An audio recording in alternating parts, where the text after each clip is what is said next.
Welcome to Soul Tales Daily, where simple stories echo deep emotions, joy, sorrow, greed, and glimpses of humanity. Stay a while, maybe you'll find yourself in one of them. Right finger hit subscribe and make every day a story to remember. Dizzy. You won't believe it, but the man who was trembling while picking up leftover bread on the cobblestones of London, with his scruffy beard and rotting woolen coat, had, just a year earlier, signed a check for £500,000 to buy a watch of vanity. How did greed push an English millionaire to the depths of the abyss? And what did he find there to rebuild his life? London 2018. The first scene is James Harrison, a successful man with an arrogant appearance, standing in the living room of a magnificent mansion in Chelsea. The air was stuffy, heavy with the smell of money and coldness. His hand, with a diamond ring shining like vanity, signed a piece of paper. It was not a billion-dollar contract, but a divorce paper. The crack of the pen sounded like his heart breaking, or perhaps, his soul breaking.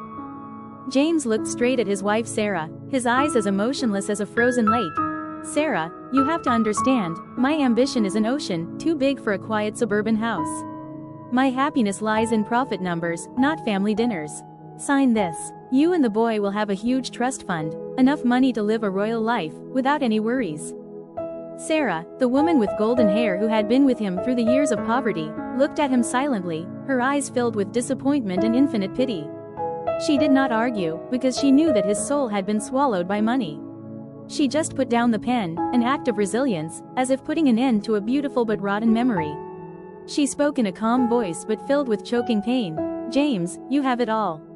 You have a billion-dollar company, a loving wife, a son who calls you a superhero. Now you only keep one thing. Congratulations on choosing success, but you are missing out on life."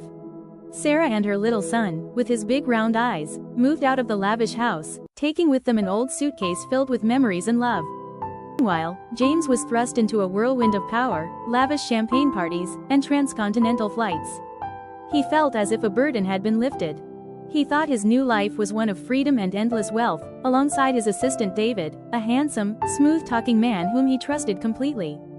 David clinked his glasses with James, his smirk betraying him. "Great, James. No more worries. Now we can focus on that £5 billion Dubai deal.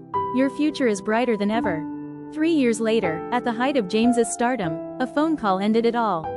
Not the signal of a new contract, but the sound of police sirens echoed in the London Bank conference room, where the glaring lights exposed the bitter truth. Assistant David, the confidant, had turned against him, draining the company with phantom transactions. In a moment, the Harrison empire collapsed into dust. James, with his crumpled suit, was accused of complicity, stripped of all his assets. He screamed, desperate, struggling with the police in despair. "Impossible. David, impossible. I used my soul to get it. Everything is mine. Alone because of it." Escaped from prison by a humanitarian lawyer, James was left penniless, losing all his honor and property. He became a homeless man on the streets of London. A small, damp alley appeared, with old brick walls and a strong smell of garbage. The once famous man now sat huddled on a piece of cardboard, the yellow streetlights shining on his bearded face, leaving only cold despair. He realized that his wealth was just a fragile illusion, nothing more than an empty candy wrapper thrown away by greed. One cold, bitter night, James wandered to Manchester.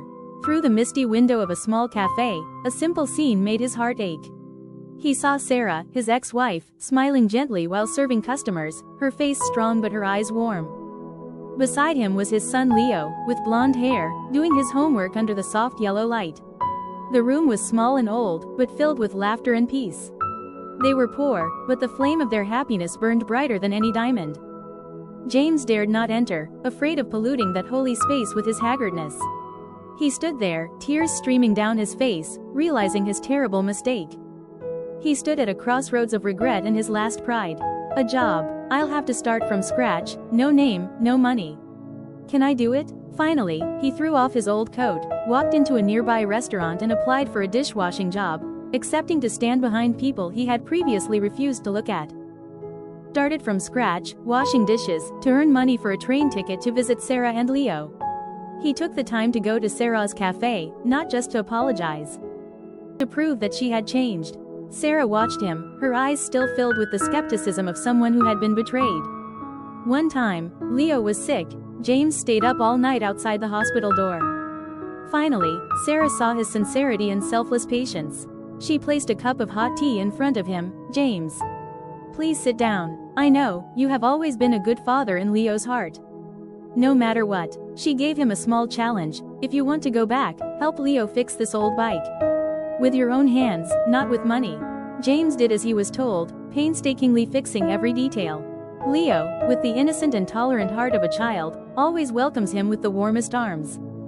In the small living room in Manchester, James, with his old sweater and gentle face, hugged Sarah and Leo tightly. The soft yellow light surrounded them, creating a scene of absolute peace. Their bright smiles were not smiles of wealth, but smiles of genuine, unconditional happiness. Happiness is not returned by money, but by sincerity, patience and unconditional love. James traded empire and pride to find the only thing truly worthwhile: the fire of family, the fire that will forever warm him. This story is a gentle reminder. Happiness is never measured by the size of your bank balance, but by the depth of love and connection in your family. True wealth lies in genuine relationships, people who are willing to hold your hand when you are broke, not in material possessions that can disappear at any time. If James's awakening story has touched your heart, please leave a subscribe button and a comment so we can spread humane, inspiring messages about the true value of life. Join us on the journey to find true meaning.